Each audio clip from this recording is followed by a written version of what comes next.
Hello mga guys. Arita diri sa kong kuan kay mag-ayo ko sa kong motor mga guys. Kay nakauli man ko so wala na siya gamit-gamit mga guys. Ako siyang gi-charge.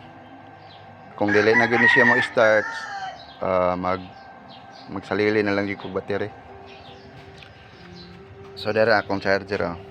So ang iyang battery naka 2.2 na lang na pilin, 2.2 volts imbes kay 14 volts, 2.2 na lang. Then mag-demo ko ron sa akong kuan, napalit nga mudguard universal para dire kay mo bisag na siya tapalodo mo kuan man siya, mo basic gyapon ang kuan, ang mga lapok labi nag mag-ulan. So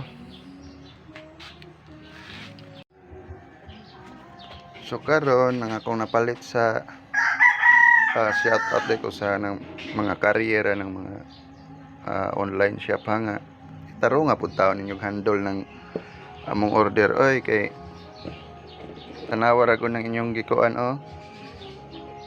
bali, pero ako na lang na siya kadawat kay looy man kayong mga rider pod. So nagpalit kog bulit, ako rin ng buliton siya guys na simple lang kayong pagkuanan na guys, gamay raman po ni siya guys.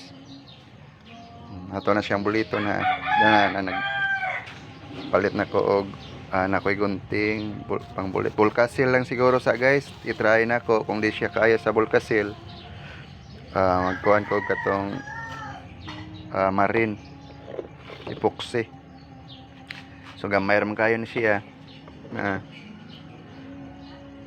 so ako na siyang kuanon, ako na siyang buliton guys. So inaano ni siya pagbulit guys anong dili mo makuha itong ablihan.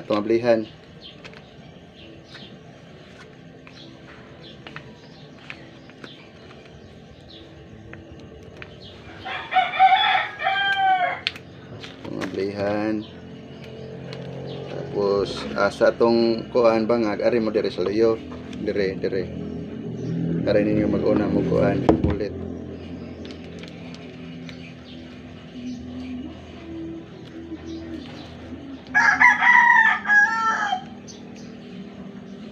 So hinayon na to siya bullet guys, try na to mo palit bagid siya. Medyo ni pilit pa man so far, ni pilit pa man siya basig mo basa ni sa ulan, sig mo bigay ni, pero ang ganda pod sa motor ni ana basig mubuka hinon siya ba mo nang atong papiltan siya mo dako nya atong shout out po ng mga rider na to uban nga hinahinayi ang pingi puntaw ng mga orders koan ini mga order sa mga tao kay bayaran po na nila. Ako masinimtanon man ko mo nang okay ra balag kuan kanang balag nga nabuak siya kay ato ra man ang i-fix dara mao ra ni katapat. Okay guys.